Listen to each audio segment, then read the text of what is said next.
एक समय की बात है। एक गांव में सफेद साड़ी वाली चुड़ैल का आतंक था। चुड़ैल रात भर गांव में घूमती और गांव का जो भी आदमी उसे दिखाई देता उसे वो घायल कर देती। अरे कोई तो बचाओ, मर गया रे। एक रात हरिया अपने खेत से अपने घर लौट रहा था कि तभी अचानक उसके सामने चुड़ैल आ जाती है। अरे बाप रे, ये चुड़ैल कहाँ से आ गई? आज तो मैं गया काम से।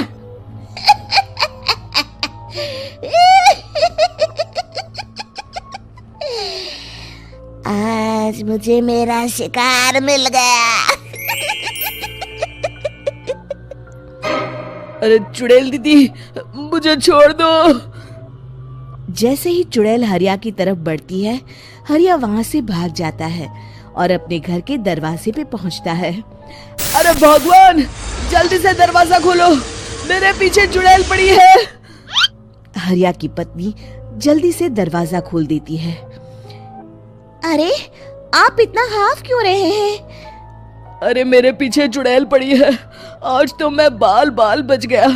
जल्दी से सभी दरवाजे और सभी खिड़कियों को बंद करके बत्ती बुझा दो। तभी चुड़ैल हरिया के घर के पास पहुंच जाती है। अरे वो आदमी कहाँ गायब हो गया? मैं भी देखती हूँ आखिर कब तक बचेगा। मैं अपने शिकार को इतनी आसानी से नहीं छोड़ती। इतना कहकर चुड़ैल A few moments later. वहाँ से चली जाती है।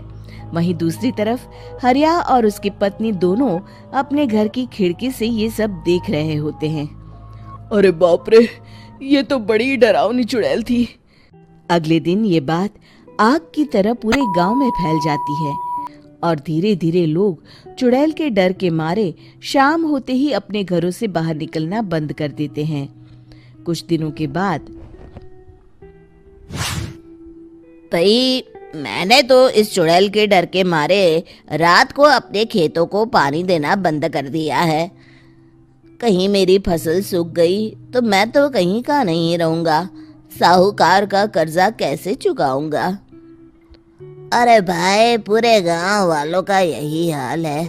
पता नहीं ये चुड़ैल हमारे गांव में कहां से आ गई। फिर एक दिन गांव के पास वाली नदी के किनारे एक बहुत बड़े तांत्रिक के आने की बात कुछ गांव वालों को पता चलती है।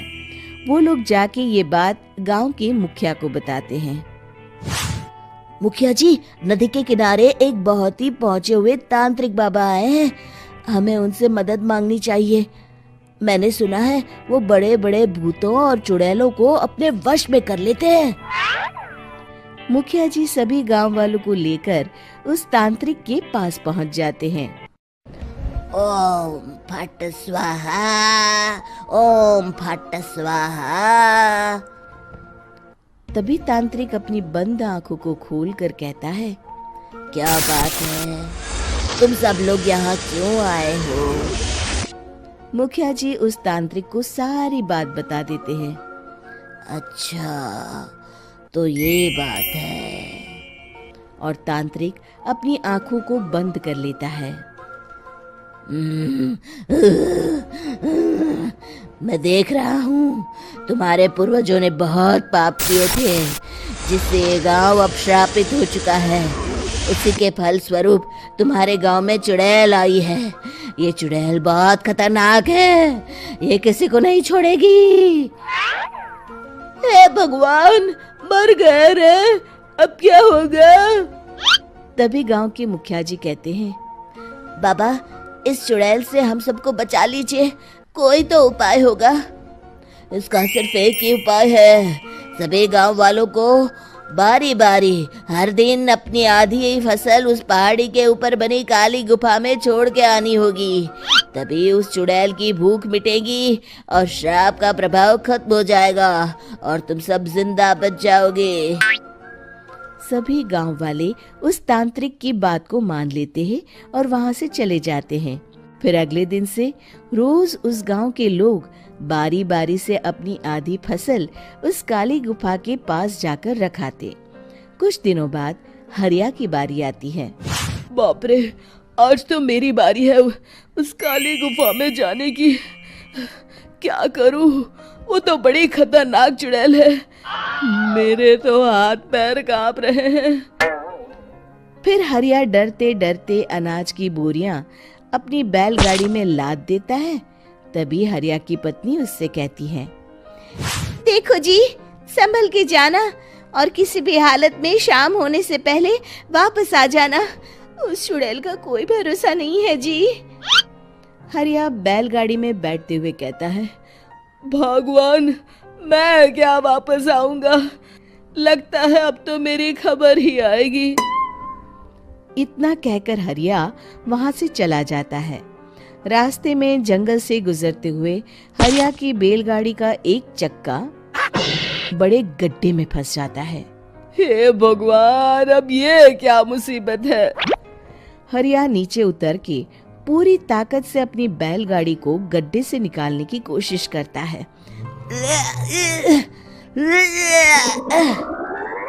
बहुत देर मेहनत करने के बाद हरिया की बैलगाड़ी उस गड्ढे से बाहर निकल जाती है। हे भगवान, अब तो शाम होने वाली है। आज तो मैं गया काम से। जैसे तैसे हरिया काली गुफा में पहुंच जाता है। अरे मर गया रे, यहाँ तो चारों तरफ डरावना माहौल है। मैंने यहाँ आने में बहुत देर कर दी, कहीं चुड़ैल नाराज ना हो जाए। हरिया अनाज की बोरियां वहां रख के जैसे ही जाने लगता है, तभी उसे किसी के आने की आवाज सुनाई देती है। हरिया एक कोने में छुपकर अंदर देखने लगता है। चुड़ैल वहां आती है और फिर अपने चेहरे से नकली चुड़ैल का मुखौटा निकाल देती है। हरिया ये देख के हक्का बक्का रह जाता है। तभी चुड़ैल कहती है, भैया यहाँ आना। आज तो बहुत अनाज आया है, इसे मिलाकर अब हमारे पास ढेर सारा अनाज जमा हो गया है। कल ही हम इसे शहर में बेच आएंगे और माला माल हो जाएंगे। तभी अंदर से नदी के किनारे वाला तांत्रिक बाहर आता है। अरे, ये तो तांत्रिक बाबा है। हाँ, अब तो हम दोनों की जिंदगी मजे में कटेगी। गांव वालों को बेवकूफ बनाना इतना भी मुश्किल नहीं था। लोग तो तुम्हें सच में असली चुड़ैल समझते हैं। हाँ, तुमने सही कहा। अब ये गांव वाले चुड़ैल के डर से जिंदगी भर इस काली गुफा में अनाज पहुंचाते रहेंगे। अच्छा, तो ये बात है। ये दोनों पूरे गांव वालों को बेवकूफ बना रहे हैं। अभी जाकर सबको बताता हूँ। हरिया उन दोनों की पूरी बातें सुन लेता है और जल्दी से वापस गांव में आता है। गांव वालों को पूरी बात बता देता है।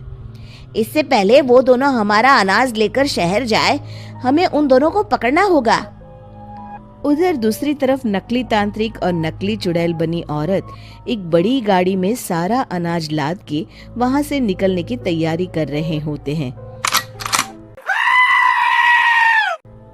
जल्दी करो, इससे पहले हमें कोई देख ले। हमें यहाँ से निकलना होगा। और तभी वो दोनों देखते हैं कि सामने से सभी गांव वाले अपने अपने हाथों में मशाल लेके आ रहे हैं। दोनों बुरी तरह डर जाते हैं। रुक जाओ, तुम दोनों का भांडा फूट चुका है। अरे मर गए रे, ये गांव वाले कहाँ से आ गए? तुमने क्या सोचा इतनी आसानी से यहाँ से निकल जाओगे? ये अनाज हमने अपने खून पसीने से दिन रात खेतों में मेहनत करके उगाया है। दोनों मुखिया जी के पैरों में गिर जाते हैं। हमें माफ कर दीजिए, हम दोनों एक नंबर के कामचोर हैं। बिना मेहनत किए पैसे कमाना चाहते थे। हाँ हाँ, अब हम आगे से मेहनत मजदूरी करके पैसे कमाएंगे।